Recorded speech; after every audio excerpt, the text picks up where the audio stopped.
everyone. I hope you are doing well. So, in this video, we are going to cover up mostly all the theories which are the part of CTET. ठीक है, तो ये हम सारा का सारा एक ही वीडियो में कवर अप कर लेने वाले हैं। जैसा कि आपको पता है कि जो सीटेट का पेपर है वो जुलाई में शेड्यूल था, बट अभी थोड़ा सा लेट हो चुका है। So why not to study all the theories in a single short video. So first theory हम कर रहे हैं बिहेवियरिज्म की, which is behaviourist learning theory. किसने दी थी बिहेवियरिस्ट लर्निंग थ्योरी? आपकी जॉन बी वॉटसन ने को बिहेवियरिस्ट के नाम से भी जाना गया है। ठीक है, एंड इवान पावलोव ने क्लासिकल कंडीशनिंग थ्योरी दी थी, एंड बी एफ स्किनर ने आपकी ऑपरेंट कंडीशनिंग थ्योरी दी थी। राइट, तो जॉन बी वॉटसन को फादर ऑफ बिहेवियरिज्म भी बोलते हैं, इसको अच्छे से लिख लेना कहीं पर। Ivan Pavlov classical conditioning theory दी थी, इसको भी अभी हम समझेंगे। बीएफ स्किनर ने ऑपरेंट कंडीशनिंग थ्योरी दी थी, एंड एडवर्ड थॉर्नडाइक ने trial and error learning theory दी थी। अब इनके अकॉर्डिंगली लर्निंग क्या है? एक ऑब्जर्वेबल बिहेवियर चेंज है जिसको हम ऑब्जर्व कर सकते हैं, और ऑब्जर्व करके किसी के भी बिहेवियर में चेंज आ सकता है। It is not internal thought process, internal thought process नहीं है। तो माइंड एक ब्लैक बॉक्स की तरह काम करता है। जैसे जैसे आप चीजें ऑब्जर्व करते हो और उसे अपने नेचर में ऐड करते हो, तो आपके बिहेवियर चेंज हो जाता है। या फिर ऐसा नहीं कह सकते हैं हम कि इंटरनल थॉट प्रोसेस है।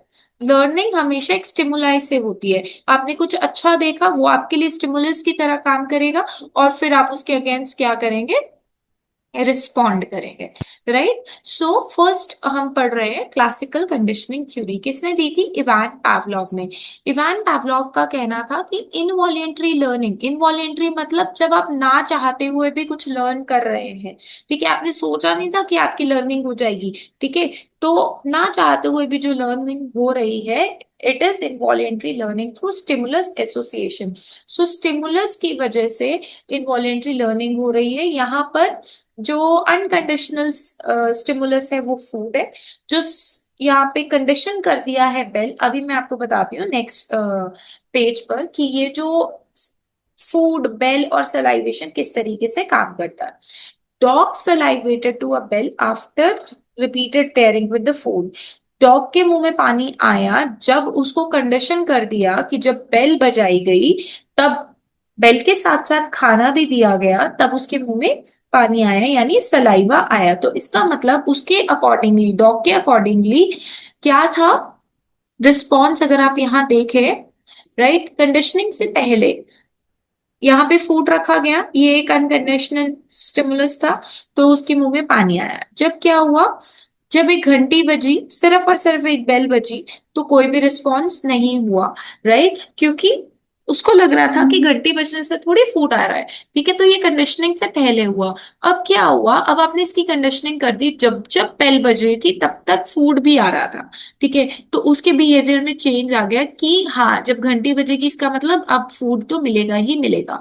बट हमने देखा कि कंडीशनिंग के बाद भी ऐसा देखने को मिला, उसके बिहेवियर में चेंज आ गया कि जब जब नेक्स्ट टाइम बेल बज रही थी तो डॉग के मुंह में सलाइवा आ रहा था। इसका मतलब उसके बिहेवियर में चेंज देखा गया, और उसकी कंडीशनिंग कर दी by the sound of bell. ठीक है, उसके बाद operant conditioning theory BF Skinner ने दी थी। इसके अकॉर्डिंगली पॉजिटिव जो भी रेनफोर्समेंट है ना, वो हमेशा बिहेवियर को इंक्रीज करता है।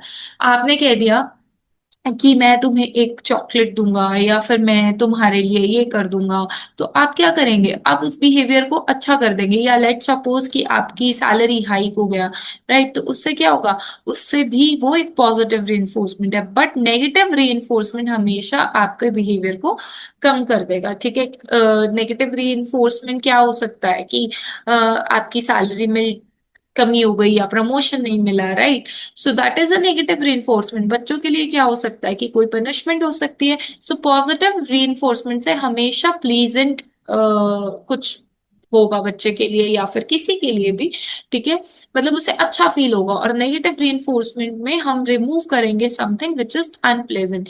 पॉजिटिव पनिशमेंट में क्या होगा, एडिंग समथिंग अनप्लेजेंट, कुछ भी ऐसी पनिशमेंट देंगे जिसमें हम कुछ भी अनप्लेजेंट ऐड कर देंगे। और नेगेटिव पनिशमेंट जिसमें हम कुछ भी ले लेंगे जो कि आप बच्चे को प्यारा है, जो भी प्लेजेंट है, तो वो नेगेटिव वे में हो जाएगा। तो पनिशमेंट देनी है तो पॉजिटिव वे में देनी है, ऐसा नहीं करना है कि जो भी बच्चे को पसंद है वो आप निकाल लेंगे, तो वो एक तरीके की नेगेटिव पनिशमेंट हो जाएगी, ठीक है।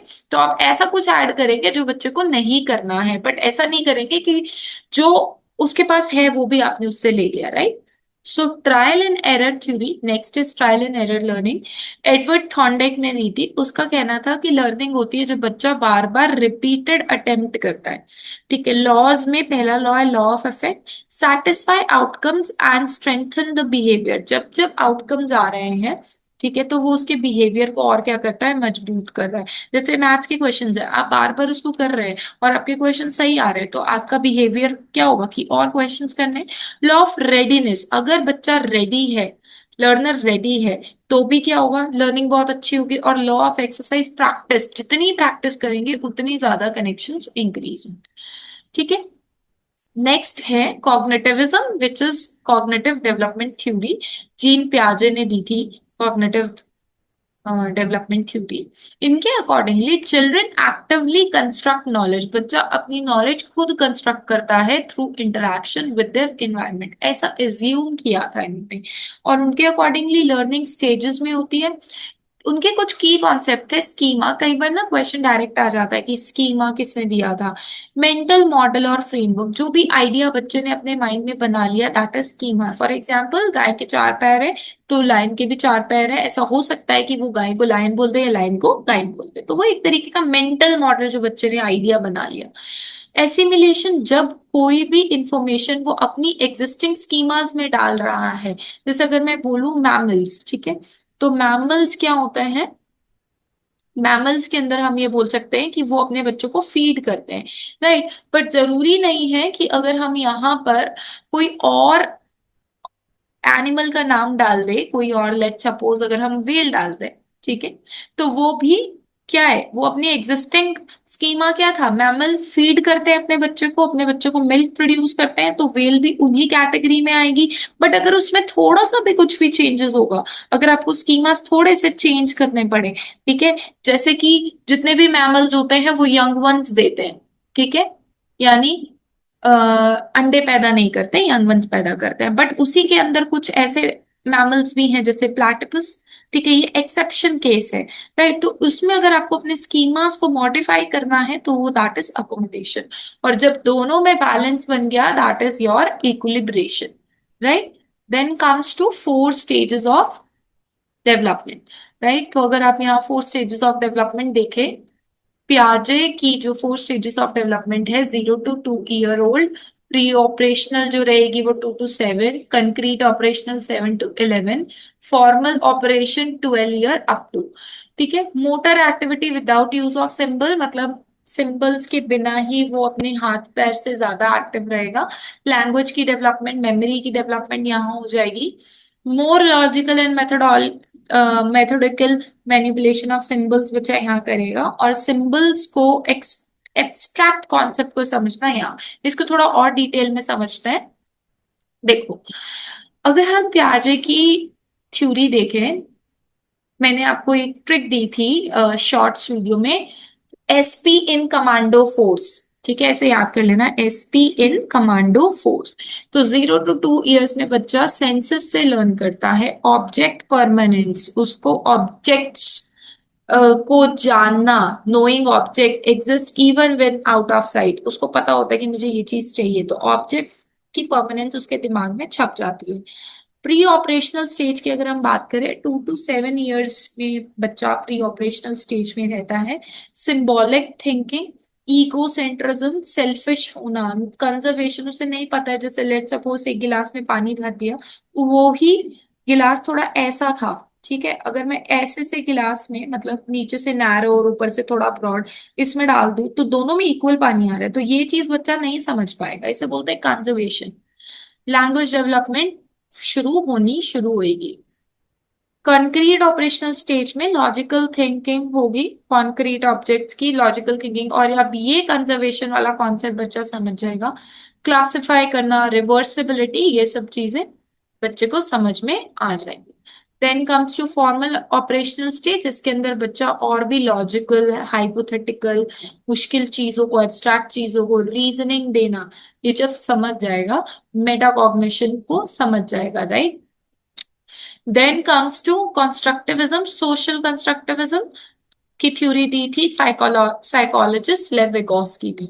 ठीक है, लेव विगोस्की क्या कहते थे कि यहाँ पर देखो क्या है, यहाँ पे बहुत सारे लोग हैं, ठीक है, और यहाँ पे हर लोग अपना अपना काम कर रहे हैं। एक पर्सन का कॉग्निटिव डेवलपमेंट यानी मेंटल डेवलपमेंट उसके सराउंडिंग पे डिपेंड करता है कि उसका सराउंडिंग कैसा है, राइट। यहाँ पे सब खुश है, यहाँ पर देखो, ठीक है, और जो भी पीपल जैसी भी सराउंडिंग में रहते हैं वैसी ही उसकी क्या होगी, डेवलपमेंट होगी। तो लर्निंग क्या है, एक सोशल प्रोसेस है। कॉग्निटिव डेवलपमेंट सोशल इंटरेक्शन से होती है, जितना लोगों से इंटरेक्ट करेंगे। Some people travel for interacting the people और just finding it out new of something, है ना। तो जोन ऑफ प्रॉक्सिमल डेवलपमेंट क्या होता है, distance between what learner can do with help. एक बच्चे को हेल्प से वो जो भी कर रहा है, that is zone of proximal development. Scaffolding क्या है, कोई भी उसको सपोर्ट दे रहा है कोई क्वेश्चन करने में, बट पूरा नहीं बताना है, जो भी सपोर्ट दे रहा है, ठीक है, जो सपोर्ट मिल रहा है एडल्ट और पीयर से, दैट इज योर जेडपीडी के अंदर, उसी प्रॉक्सिमल डेवलपमेंट के अंदर, दैट इज स्केफोल्डिंग। और मोर नॉलेजेबल अदर कौन है, जिसने सपोर्ट दिया, वो गाइड, वो पीयर, जिसने लर्निंग में सपोर्ट दिया, that is the more knowledgeable other. Language सबसे ज्यादा इंपॉर्टेंट टूल है मानसिक विकास के लिए। प्राइवेट स्पीच यहाँ पे बहुत इंपॉर्टेंट है। प्राइवेट स्पीच का मतलब है, जैसे कई बार आपने देखा होगा बच्चे अंदर ही अंदर, जब हम भी बच्चे होते थे तो हम मन मन में ही कुछ सोचते रहते थे कि अगर ऐसा नहीं तो ऐसा हुआ, फिर कैसे होगा, है ना। So that is private speech का कॉन्सेप्ट किसने दिया था, आपके विगोस्की ने। Then comes to Erik Erikson, psycho social development theory, Erikson ने दी थी, ठीक है। तो आप यहाँ देखिए, अगर हम इसी को पढ़ ले, right, hope, trust versus mistrust, will, autonomy versus shame, purpose, competency, ठीक है, कौन सी एज में आ रही है, 5 to 12, प्री स्कूल ईयर्स कौन से रहेंगे, राइट। तो अभी इसको समझते हैं, 8 स्टेजेस दी थी, ठीक है, हर स्टेज में एक साइकोसोशल क्राइसिस था, ठीक है। अब वो क्राइसिस क्या थे, बच्चे दो फेसेस के अंदर इन्होंने बताया है। ट्रस्ट वर्सेस मिसट्रस्ट कौन से एज में देखने को मिलता है, 0 to 1.5 ईयर्स। इसमें एक कॉन्फ्लिक्ट रहता है बच्चे के दिमाग में कि can I trust the world.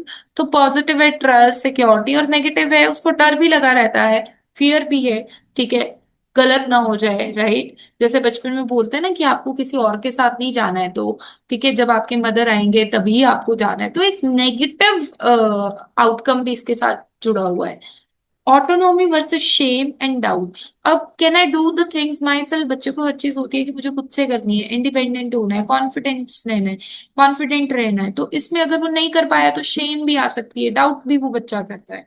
Initiative versus guilt के अंदर, can I take the initiative कोई भी काम करने के लिए, जैसे मैं करता हूँ, मैं रोटी बनाता हूँ, मैं ट्राई करके देखता हूँ, ठीक है, बट अगर नहीं हुआ तो फिर वो ऐसा भी हो सकता है कि वो उसको कभी ना करे, इनहिबिट कर दे, या फिर गिल्ट भी आ सकता है, ठीक है। Then comes to industry versus inferiority. Industry versus inferiority के अंदर क्या आ जाता है कि बच्चे को ये लगता है कि क्या मैं कॉम्पिटेंट हूँ ये करने के लिए, अगर हुआ ऐसा तो उसमें एक अचीवमेंट की भावना या एक कॉन्फिडेंस आता है, बट अगर नहीं हुआ तो एक इंफीरियरिटी और एक फेलियर होने का डर भी बच्चे के दिमाग में बना रहता है, ठीक है। Then comes to stage number 5, identity versus role confusion. बच्चे को ऐसा लगता है, उसको self identity, who am I, strong identity चाहिए, बट ऐसा ना होने पे उसके दिमाग में इंस्टेबिलिटी या फिर कंफ्यूजन भी आ सकता है। Then intimacy versus isolation, can I love, relationship के बारे में सोचेगा, कनेक्शन के बारे में, बट अगर ऐसे नहीं होता है तो साथ साथ में उसको लोनलीनेस और अलग रहना, ठीक है, आइसोलेशन जैसा नेगेटिव आउटकम भी बन सकता है। जनरेटिविटी वर्सेस स्टैग्नेशन, इस टाइम पे 40 to 65 ईयर्स की एज में उसको लगता है कि क्या मैं सोसाइटी के लिए कुछ कर सकता हूँ, कुछ प्रोडक्टिविटी और लेगेसी का बनाने में उसको एक पॉजिटिव आउटकम मिलता है, बट नेगेटिव ये रहता है कि कई बार बोर्डम फील होती है या फिर ऐसा लगता है कि मैंने कुछ नहीं किया, मैं स्टैग्नेंट हूँ, ठीक है, एक ही जगह पे हूँ, right. Then is integrity versus despair. जब पर्सन 65 ईयर्स के ऊपर हो जाता है तो उसके बाद वो सोचता है कि क्या मैंने एक मीनिंगफुल लाइफ जी है। विजडम के बारे में एक पॉजिटिव, अगर हाँ तो उससे विजडम और सेटिस्फैक्शन मिलता है, और अगर नहीं तो रिग्रेट और डिसअपेयर होता है।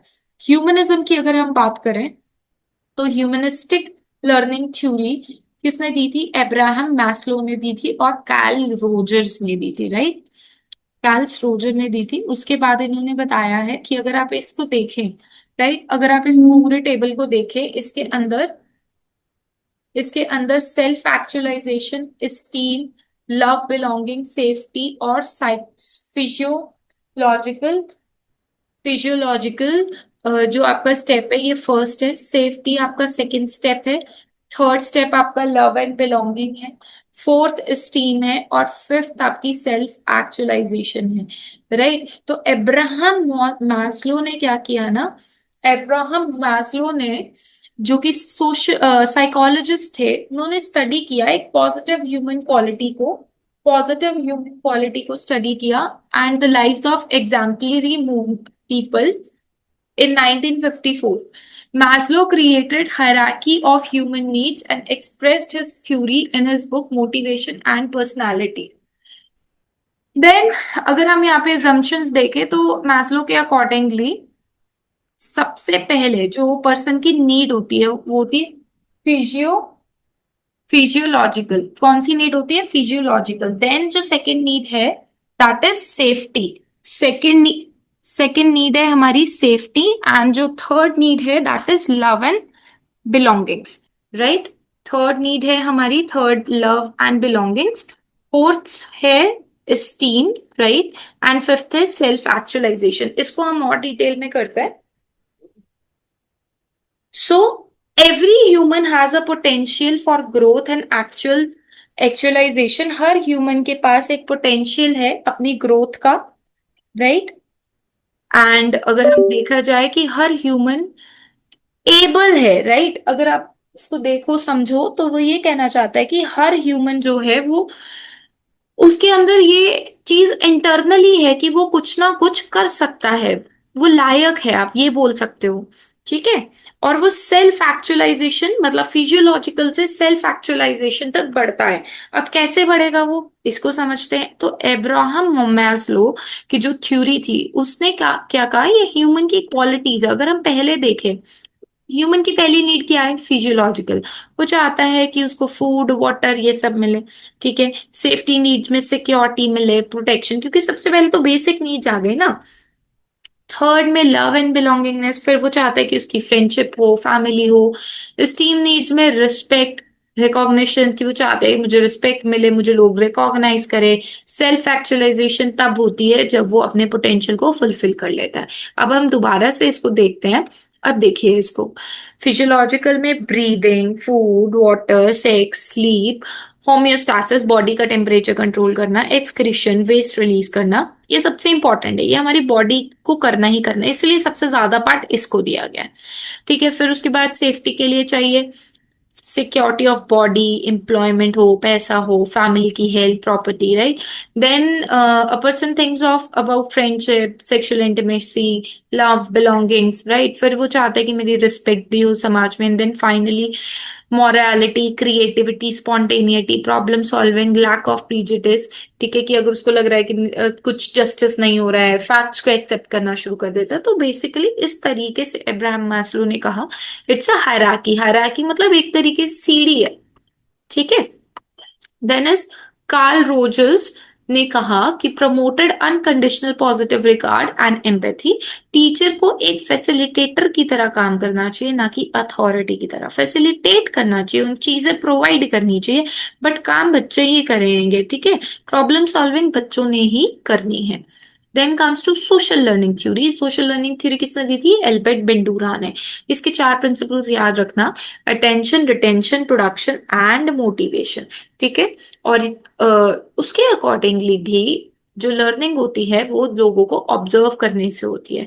फोकस ऑन मॉडलिंग, इमिटेशन, देख के, विसेरियस लर्निंग, एकदम वो जो कहते हैं ना, किसी से कोई ना कोई चीज ले लेना, विसेरियस लर्निंग, बहुत अच्छे से जो चीजें मिल रही हैं, that is your actually given by the Bandura. अब बंडूरा क्या कहते हैं कि watching and imitating other, modelling मतलब जैसे कोई कर रहा है आपने उसके बिहेवियर को इमिटेट कर लिया, कॉपी कर लिया। Learning from consequences others face with serious reinforcement, मतलब दूसरों के कॉन्सिक्वेंसेज से सीखा। ठीक है, जैसे मैंने अभी आपको यहाँ बताया था कि एक जैसा ही बिल्कुल ही कॉपी कर लिया, बिल्कुल ही कॉपी कर लिया का मतलब जो उसने उसके कॉन्सिक्वेंसेज हुए, पॉजिटिव रिजल्ट नेगेटिव रिजल्ट जो भी वो फेस करेगा, आपने उस बेसिस पे उसको सीखा। सेल्फ एफिकेसी, ये बिलीफ रखना कि वो सक्सीड होगा। And Bandura's famous bobo doll experiment proved observational learning, ये भी इंपॉर्टेंट है कि उसने कौन सा दी था, B for Bandura and B for bobo doll experiment. ठीक है, then comes to moral development theory, किसने दी थी, लॉरेंस कोलबर्ग ने। अगर आपको अभी तक वीडियो अच्छी लग रही है so please like share and subscribe. Then stages of moral development, अगर आप यहाँ स्टेजेस ऑफ मोरल डेवलपमेंट देखें, ठीक है, सो आपकी सबसे पहली स्टेज होती है प्री कन्वेंशनल, जो कि 3 to 7 years में होती है। इसमें ना बच्चे को की मोरल रीजनिंग होती है सिर्फ रिवॉर्ड और पनिशमेंट पे, अगर मेरे को ये मिलेगा तो वो बहुत अच्छा है, नहीं तो मुझे पनिशमेंट मिल जाएगी, या फिर उसका सेल्फ इंटरेस्ट क्या है। कन्वेंशनल में moral reasoning based on external ethics, बाहरी एथिक्स है, लोग क्या सोचेंगे, और यहाँ पे पर्सनल एथिक्स। ठीक है, तो वो अब समझदार हो चुका है, मैच्योर हो चुका है। अब इसको थोड़ा सा और ध्यान से समझते हैं। देखो, जो इसके अकॉर्डिंगली मोरालिटी की हम बात करें तो मोरालिटी डेवलप करती है स्टेजेस में based on reasoning.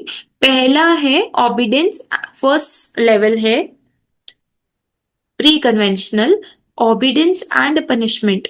Right, first stage में बच्चे को लगता है कि राइट है, इसका मतलब वो पनिशमेंट को बेसिकली अवॉइड करना चाहता है।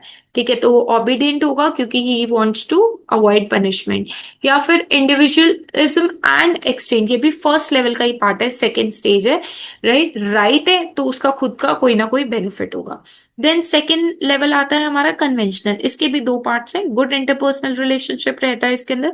ठीक है, वो इसलिए किया जाता है क्योंकि लोगों को यहाँ पे हमने क्या करना है, प्लीज करना है, उनको खुश रखना है। राइट, मेंटेनिंग सोशल ऑर्डर, ठीक है, उनको ऐसा लगता है कि हम, ये हमारा राइट है कि हमें लॉ और ड्यूटी को फॉलो करना चाहिए। बट ये जो थर्ड लेवल में आ जाते हैं पोस्ट कन्वेंशनल में, जब एडल्टहुड आ जाता है, तो इसके अंदर हम राइट को राइट इसलिए बोलते हैं क्योंकि that is actually a social justice. ठीक है, हमारे यूनिवर्सल प्रिंसिपल जो हमारे मॉरल कॉन्साइंस है वो जाग जाता है कि नहीं, क्योंकि ऑटोमेटिकली एक जो बच्चा है वो प्री कन्वेंशनल से जब पोस्ट कन्वेंशनल तक पहुंचता है, एडल्टहुड तक पहुंचता है, तो वो इस स्टेज में रहता है। Right, so next is information processing theory. Information processing theory जो है दैट सेज कि माइंड जो है वो एक कंप्यूटर की तरह काम करता है। सेंसरी जो मेमोरी है वो बहुत छोटे सेकंड्स तक रहती है, थोड़े सेकंड्स तक रहती है।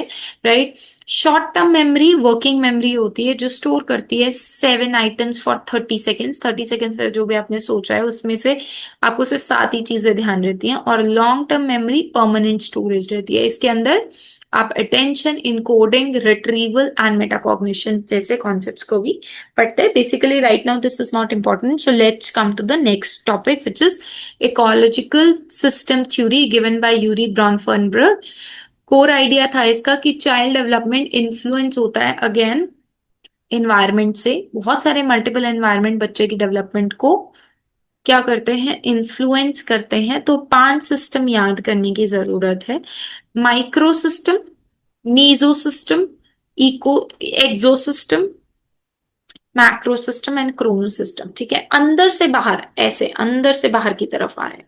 माइक्रो सिस्टम वो होगा जो इमीडिएट सराउंडिंग्स होंगे, जो बच्चे की इमीडिएट सराउंडिंग होगी, जिनके साथ वो सबसे ज्यादा टाइम अपना स्पेंड करता है। ठीक है, जो उसके फैमिली हो गए, नेबर्स हो गए, फ्रेंड्स हो गए, वो हो गए आपके माइक्रो सिस्टम में। ठीक है, वो आ गए आपके माइक्रो सिस्टम में। उसके बाद आ गया मीजो सिस्टम, उसमें इंटरेक्शन बिटवीन माइक्रो सिस्टम रहता है, जैसे मास मीडिया हो गया, उसकी एक्सटेंडेड फैमिली हो गई, रिलेटिव्स हो गए। Then comes to exo system, उसका इनडायरेक्ट इन्वायरमेंट जिसमें पेरेंट्स की जॉब हो सकती है। ठीक है, इनडायरेक्ट है, डायरेक्ट तो नहीं कहेंगे। ठीक है, तो पेरेंट्स की जॉब हो गई, यहाँ पे लिखा है पेरेंट्स के फ्रेंड्स हो गए, लोकल गवर्नमेंट हो गई। देन मैक्रो सिस्टम, कल्चर्स, हम कौन से कल्चर्स को फॉलो कर रहे हैं।